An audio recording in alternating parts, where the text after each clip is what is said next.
자, 오늘은 표현의 즐거움, 햇빛의 소단원 핵심 정리, 비유법에 대해서 공부해 보도록 하겠습니다.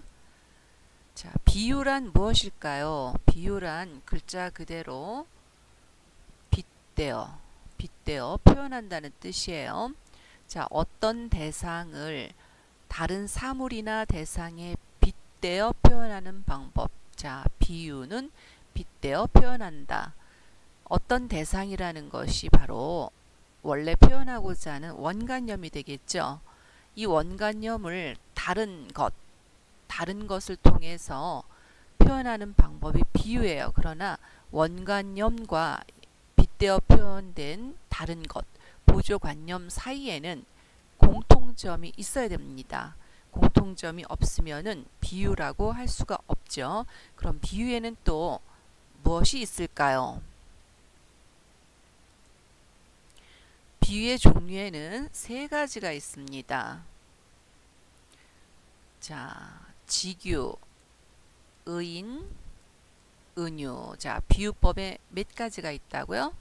직유법과 의인법과 은유법이 있습니다. 각각에 대해서는 다음 화면에서 공부해 보도록 하겠습니다. 자, 아까 직유법이 있다고 했죠. 직유라는 것은 바로 직접 연결한다. 자, 직접 연결하는 방법이 직유예요. 직접 연결. 그럼 직접 어떻게 연결하느냐? 비슷한 두 대상. 자, 우리 비유에는 공통점이 있어야 되죠. 그 공통점 사이에 그 내용을 비슷하다고 이야기하는데요. 같이 처럼 드시와 같은 말로 직접 연결하는 방법을 우리가 직유법이라고 합니다. 이 원관념, 표현하고자 하는 대상이죠. 이 대상을 다른 것으로 빗대어 표현하는 것, 이게 보조관념이라고 하죠. 그 둘 사이에는 바로 요거 공통점이 있어야 됩니다. 예를 들면 이런 거 있죠. 사과 같은 내 얼굴 예쁘기도 하구나. 여기서 사과 같은, 자, 사과가 있어요. 그런데 같은이라는 말이 사용이 됐죠. 그 다음에 내 얼굴이 있죠. 자, 그러면 대상, 표현하고자 하는 대상은 사과일까요? 내 얼굴일까요? 그렇죠. 이 내 얼굴이 바로 원관념이 되겠습니다. 이 내 얼굴을 무엇에다 빗대어 표현했을까요? 그렇죠. 사과. 바로 이 사과는 보조관념이 되겠습니다. 사과와 내 얼굴을 바로 이 가치와 같은 말로 직접 연결했죠. 이것이 직유법인데요. 공통점이 뭐냐? 내 얼굴이 사과처럼, 아마 발그스름해서 내 얼굴이 사과 같다라고 표현을 했겠죠. 공통점은 불그스름하다라는 공통점이 있죠. 다른 예를 가지고 한 번 더 공부해 볼까요? 자, 달달 무슨 달, 쟁반같이 둥근 달. 여기서 우리가 가치라는 말을 사용해서 직접 빗대어 표현했죠. 쟁반같이 둥근 달. 그러면 원래 관념은 쟁반일까요? 달일까요? 표현하고자 하는 대상은 달이에요. 달. 바로 이 달이죠. 자, 이 달을 무엇에다 빗대어 표현했을까요? 바로 쟁반에 빗대었죠.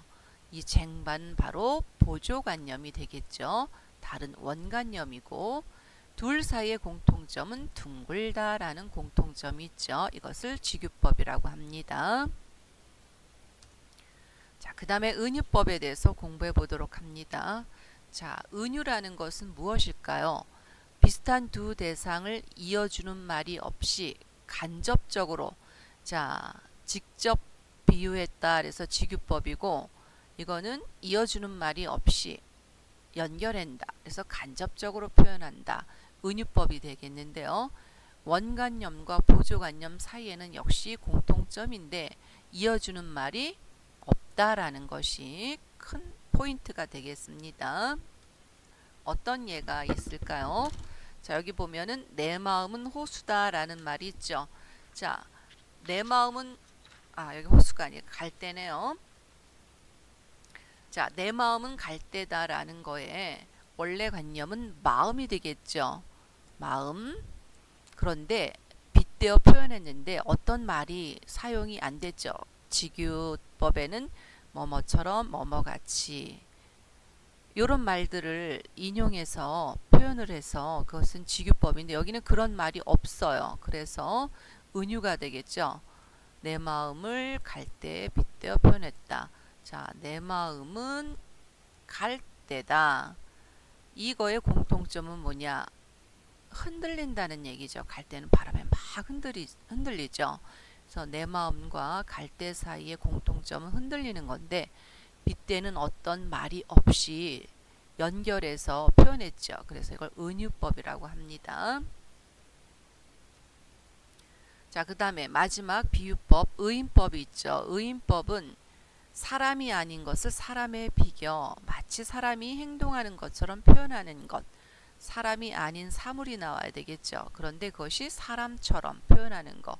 예를 들면 산이 웃는다 라고 한번 이야기해 봅시다. 자, 웃는 거는 사람만이 할 수 있는데 산은 결코 사람이 아니죠. 사람이 아닌 것을 사람처럼 표현한 것이 의인법이 되겠습니다. 자, 나비가 춤을 춘다. 사람이 아닌 것, 나비. 사람이 아닌 나비가 나오죠. 이 나비가 사람처럼 춤을 춘다라고 표현했습니다. 이런 것이 의인법이 되겠습니다. 그래서 여러분들은 비유법의 세 가지를 우리가 공부를 해봤습니다. 여러분들은 우리 교과서 햇빛에 어떤 것이 있는지 한번 살펴보시고 세 가지 표현법 중에 어떤 것이 사용이 되는지 한번 살펴보세요. 그런데 이런 비유에 효과가 있겠죠. 비유법을 왜 쓰겠습니까? 어떤 효과가 있어서 표현을 하죠. 비유의 효과는 바로 여기서처럼 사고력과 상상력을 자극을 해서 생생하게 표현하는 효과가 있고요. 대상에 구체적이고 선명한 인상을 줄 수가 있어요.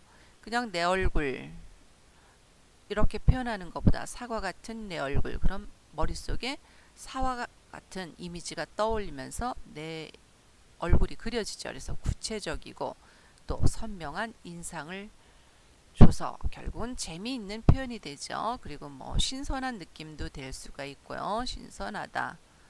그 다음에 뭐 감각적이다 라는 특징을 우리가 효과를 볼 수가 있죠. 자, 오늘 비유법에 대해서 공부해 봤습니다. 오늘 강의는 여기까지입니다. 이상입니다.